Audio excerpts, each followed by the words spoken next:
কেমন আছো? ভালো আছি, তুমি কেমন আছো? আমিও ভালো আছি। আর তুমি আমার পাশে থাকলে আমি সব সময় ভালো থাকি।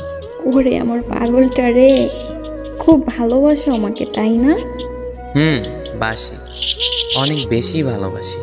কারণ আমার কাছে পৃথিবীতে পাওয়া সবচেয়ে দামি মানুষটি হচ্ছে তুমি। তাই একটু বেশিই ভালোবাসি। আমিও আমার পাগলটাকে অনেক ভালোবাসি গো। আচ্ছা জান, আম্মু ডাকছে, পরে কথা হবে, বাই। আচ্ছা ঠিক আছে, যাও, আল্লাহ হাফেজ। ফারজিয়া ফোন রাখার পরে আমিও ফোন রেখে আমার কাজ করতে লাগলাম। কিন্তু সারাদিন গেল, ফারজিয়া আমাকে একটা বড় ফোন করলো না।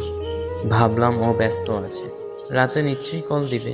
কিন্তু ফারজিয়া আমাকে রাতেও কল দেয়নি। এমনকি পরদিন সকালে আমি তাকে ফোন করলাম, অনেকবার ট্রাই করলাম, কিন্তু সে আমার ফোন কিছুতেই রিসিভ করলো না। তার ফোন রিসিভ না করায় অনেক টেনশন হচ্ছিল, বারবার ট্রাই করতেছিলাম। হঠাৎ করে দেখি ফারজিয়া আমার নাম্বার তার ব্লক লিস্টে রেখেছে। ফারজিয়ার ফোনে আমার নাম্বার ব্লক লিস্ট বুঝতে পেরে আমি তো অবাক হলাম। অনেক ট্রাই করেও সেদিন তার সাথে আমি কথা বলতে পারিনি। হঠাৎ করে আমার এক বন্ধুর নাম্বার থেকে তাকে আমি ফোন করলাম। হ্যালো। জি, কে বলছেন আপনি? বাহ, আমার ভয়েসটাও চিনো না বুঝি? ও আচ্ছা, রুহান। এতবার ফোন দিচ্ছ কেন? এতবার ফোন দিচ্ছি মানে? কি হয়েছে তোমার? হঠাৎ করে যোগাযোগ বন্ধ করলে কেন? বাসায় কি কোনো সমস্যা হয়েছে? না, কোনো সমস্যা হয়নি, এমনি আমার ভালো লাগে না, তাই তোমার সাথে যোগাযোগ বন্ধ করে দিয়েছি। এটা কেমন কথা বলছো ফারজিয়া? তুমি ভুলে গেছো আমাদের ভালোবাসা? দেখো রোহান, এত কিছুর উত্তর আমি তোমাকে দিতে পারবো না। আর হ্যাঁ, আমাদের মাঝে যা ছিল বলে যাব সব কিছু। আচ্ছা ঠিক আছে, সব কিছু তো তুমিই বললে, আমার আর কি বলার আছে?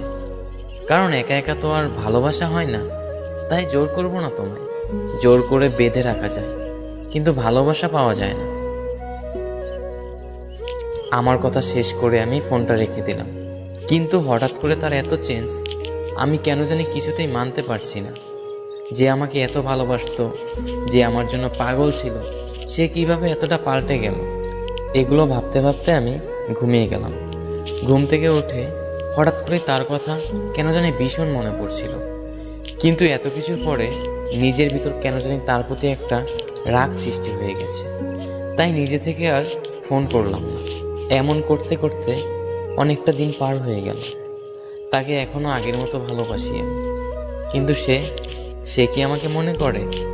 এগুলো ভাবতে ভাবতে হঠাৎ অচেনা নাম্বার থেকে আমার ফোনে একটা ফোন আসলো। কেমন আছো রোহান? ভালো আছি, আপনি কেমন আছেন? চিনতে পারছো আমাকে? আমার ভালোবাসাটা তো আর আপনার ভালোবাসার মতো ছিল না, যে ভয়েস শুনে চিনতে পারবো না। যাই হোক, বললেন না তো কেমন আছেন? ভালো ছিলাম না এতদিন, কিন্তু এখন ভালো আছি। ও আচ্ছা, হঠাৎ 6 মাস পর আমাকে ফোন করলেন, কিছু কি বলবেন? কি আর বলবো তোমাকে, কিছু বলার মতো সাহস পাচ্ছি না। এত ভাবতে হবে না, কি বলবেন বলেন। রোহান, তোমার জীবনে আমি আবার ফিরে আসতে চাই। আগের মতো তোমার ভালোবাসা নিয়ে ভালো থাকতে চাই। প্লিজ তুমি আমাকে ফিরিয়ে দিও না। আমি জানি আমি তোমার সাথে অনেক অন্যায় করেছি, তোমাকে অনেক কষ্ট দিয়েছি, যা এখন আমি বুঝতে পারছি। আমি জানি আমাকে ছাড়া আপনি ভালো নেই, কারণ এই পৃথিবীতে সত্যিকারের ভালোবাসার খুব অভাব। আমার মতো করে আপনাকে কেউ ভালোবাসতে পারেনি, তাই আমার কাছে ফিরে আসা, তাই না? না রোহান, তেমন কিছু না। আমি আমার ভুল বুঝতে পারছি। আমাকে এগুলো বলে লজ্জা দিও না প্লিজ। ঠিক আছে, বললাম না কিছু, কারণ কিছু কথা না বলাই ভালো। তবে নতুন করে আপনাকে আর কি মেনে নিব? আমি আগেও আপনাকে যেমন ভালোবাসতাম, এখনও ঠিক তেমনই ভালোবাসি। কিন্তু আমি আপনাকে এত ভালোবাসার পরেও আপনি একবার ভাবলেন না আপনাকে ছাড়া আমি কেমন থাকব। জানেন, প্রত্যেকটা মুহূর্তে, প্রত্যেকটা সময় পাগলের মতো আমার মাঝে খুঁজেছি আপনাকে। ভালো ছিলাম না আপনাকে ছাড়া।